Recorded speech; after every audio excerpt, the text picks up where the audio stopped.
20 minutes. All right. Thank you guys. I really, really appreciate that.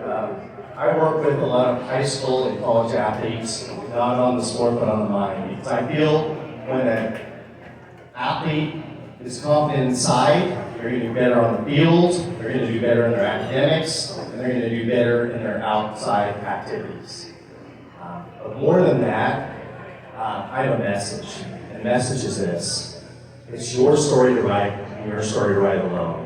Do not give up your pen. I don't care what age you are, do not give up your pen. You write the story on how you want it written. The reason why this message is so near and dear to my heart, all through my life, people have wanted to take the pen from me. And all through my life, I said, no, give me back my pen. So I'd like to tell you a little bit about my story. So I was born with something called cerebral palsy. And if you guys don't know what cerebral palsy is, it's lack of oxygen in the brain at labor.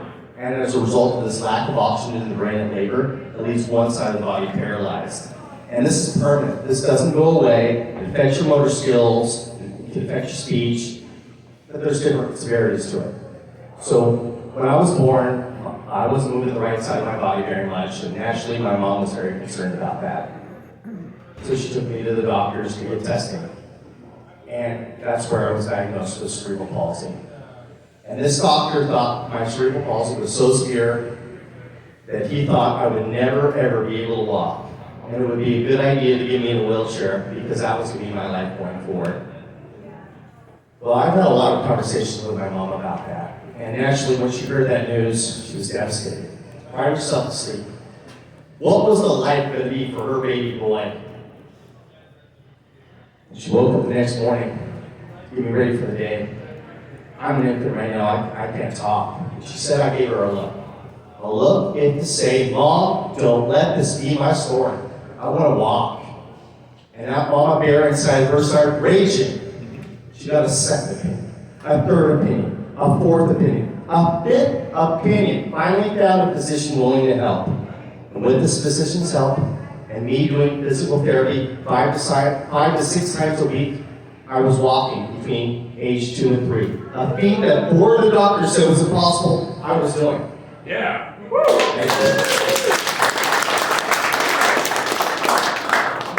But at this point, I had really limited mobility. And I remember being put into soccer roughly when I was about 5 years old. And at the time, I probably could run about, 150 yards before my leg would give out. So I was basically standing there on the soccer field where kids were playing soccer around me. And I remember one day after practice, I'll never forget this. I was just sick and tired of doing this because kids were making fun of me, I'm not having fun, I'm just basically standing there. And I was going to tell my mom I'm going to quit. I remember what my mom told me. She goes, Paul, if you don't want to play soccer anymore, that's fine.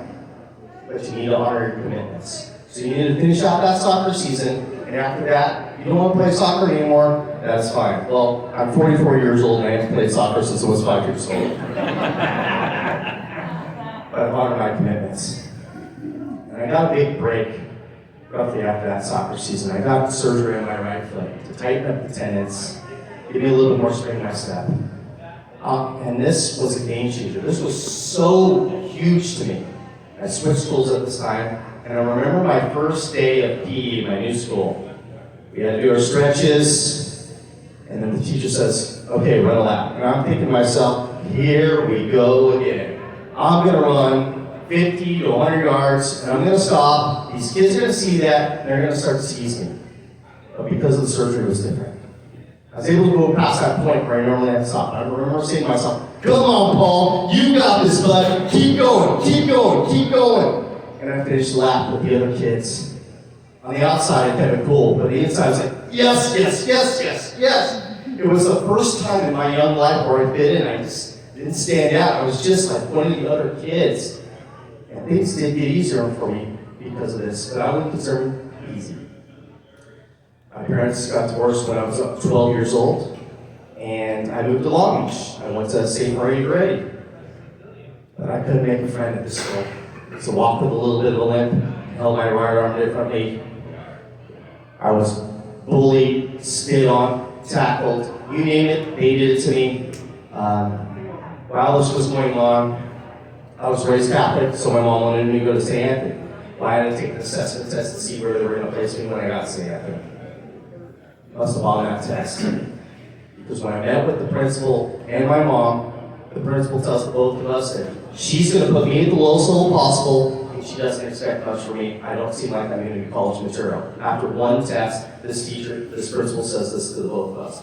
So now, I think I'm stupid. I'm going back to a school that does not accept me. I'm crying myself to sleep most nights going, why me? Why do I have to go through this? Why can't I just be like everybody else?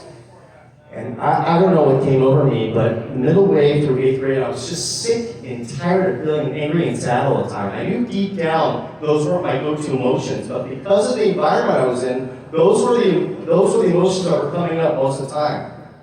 And I thought, how could I change it? And I thought, well, what if I set a goal for myself? I'm like, what could my goal be?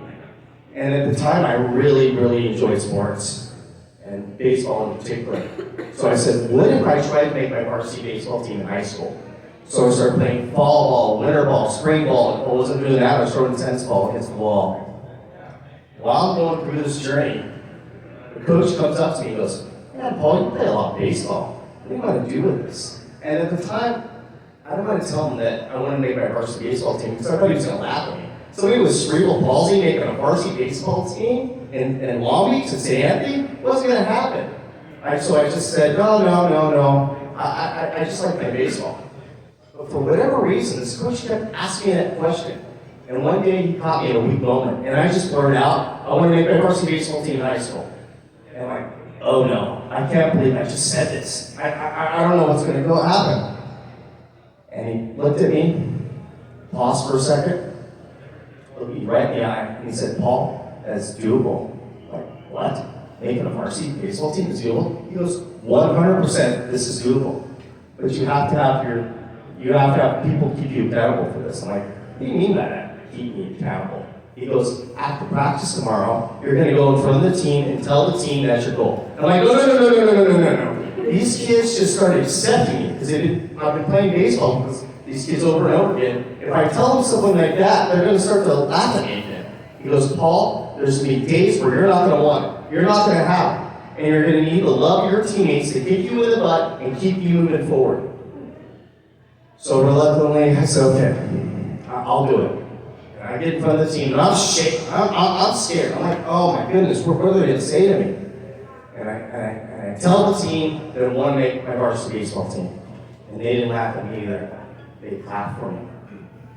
And I noticed now, I didn't notice when I was going through this, but I started sending a different energy out towards kids. I started getting more confidence in myself. I had my shoulders back, my head up. And as a result of this energy I'm sending out to these kids, they started sending a different energy back towards me. Instead of bullying and teasing me, they started rooting for me. So my high school career was much different than my middle school career, all because of my energy shift. And that alone is the win. But the cherry on top was I was able to make my varsity baseball team as a junior and a senior. In my senior year, I pitched a 3-8 shutout for St. Anthony.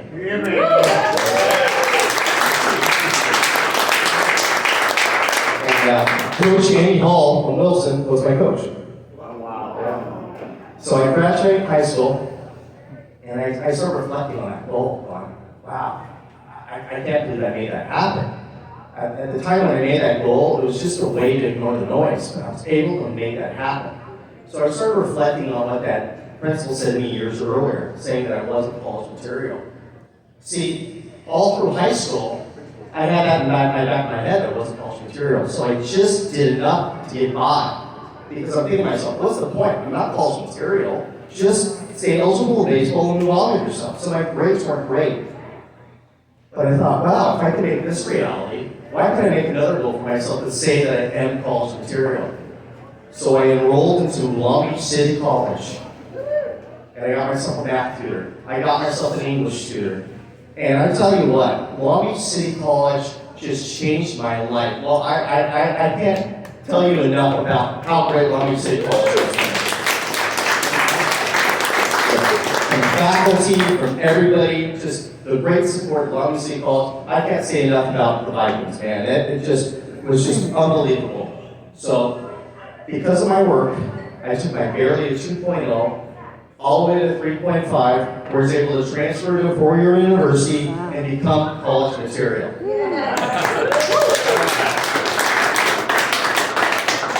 And I still wanted to go back to that principal and say, see, you were wrong. I was college material. But you know what I thought? I should thank her. Because all through college, I had her voice in my head saying that I wasn't college material, and my next thought was, I'll show you that I'm college material.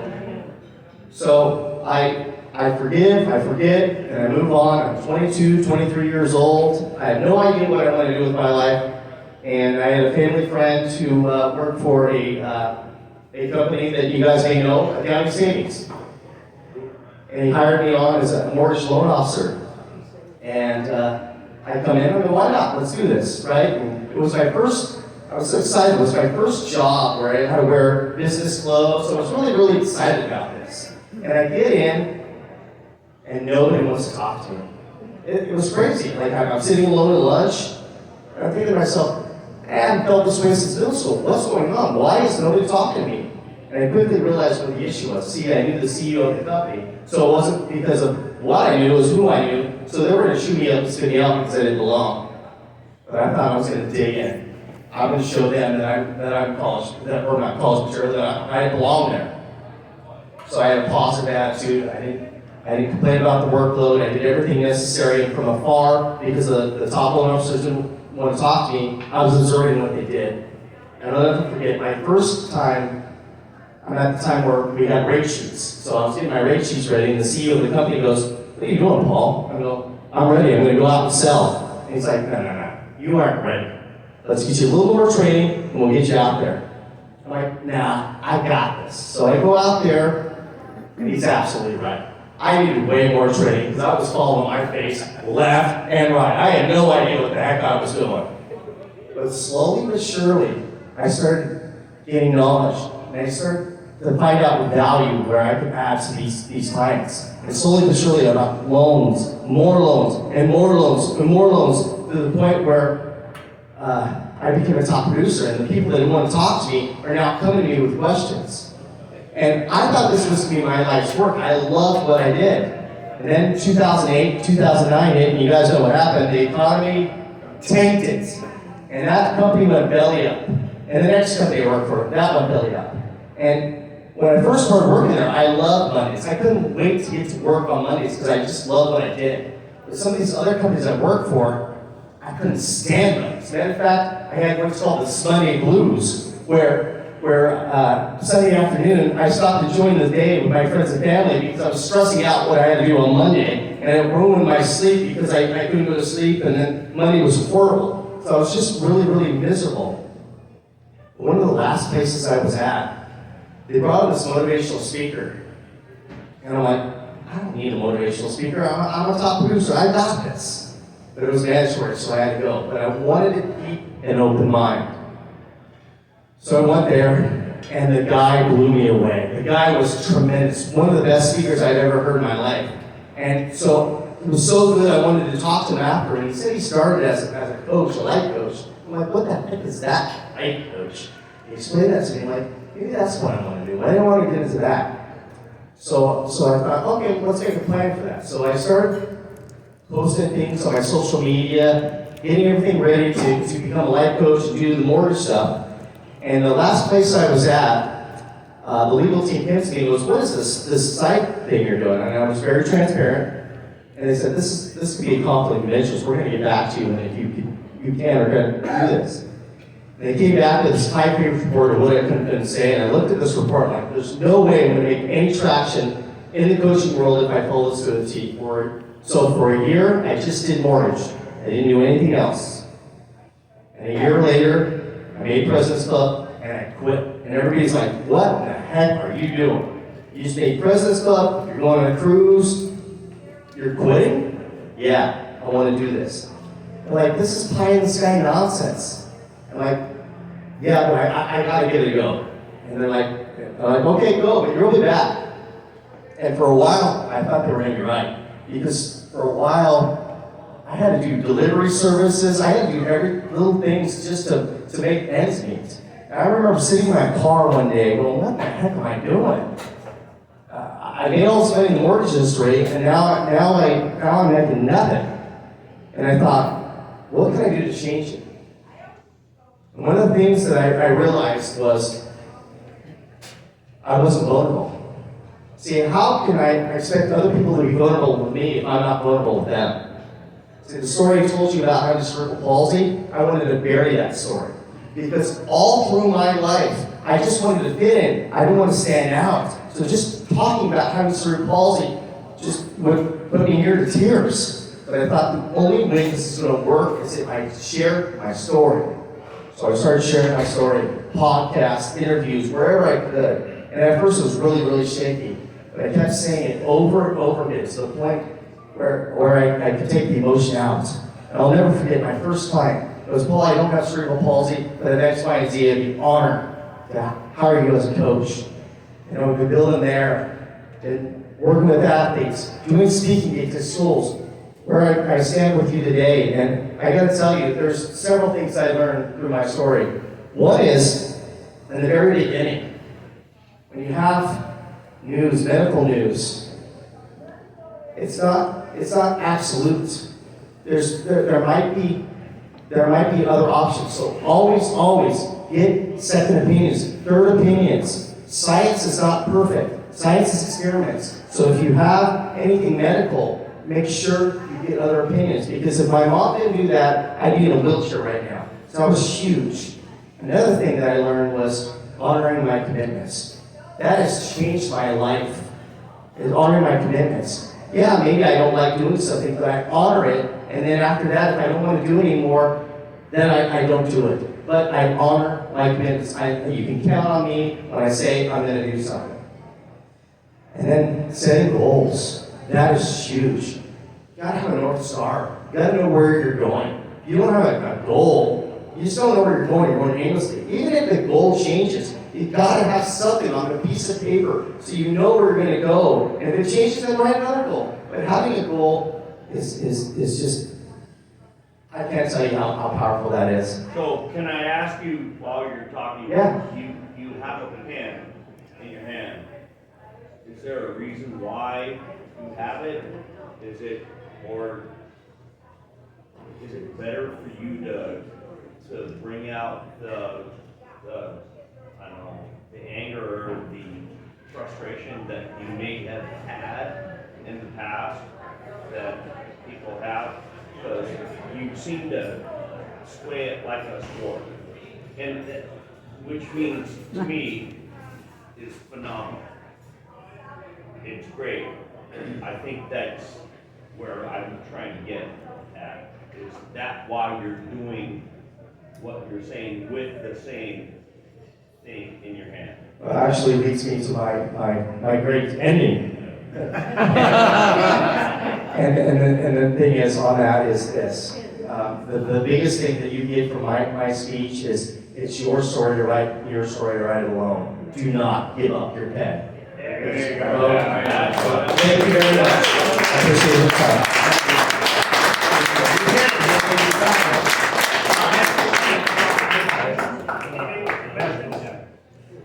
So, I have a question. So Paul, as you're moving through this thing, tell us about what you did as you were moving through your life to dissuade your doubts, because you certainly must have had doubts along the way.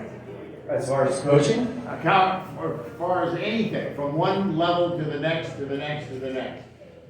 You know, my mom, it would drive me crazy because I would complain to my mom, and she would go to problem solving all the time. She would never really give me time to like process it. That's what she does. She problem solves, right? So all through my life, that's how I was trained. My mom taught me, you know what? If you have a problem, there's a solution to the problem. So I got to get a lot of props to my mom that anytime I would have a problem, I would go to my back of my head going, okay, what's the solution to the problem? There's always a solution. There's a problem, we can problem solve, we can get a solution. So anytime in my life, when I had a problem, I went to solution mode, wherever I could. And I have to thank my mom for that, because without my mom, like I said, I'd be in a wheelchair right Well, now. I'd say you show no signs of any Thank you. My personal opinion. Thank you. All right, let's get All started.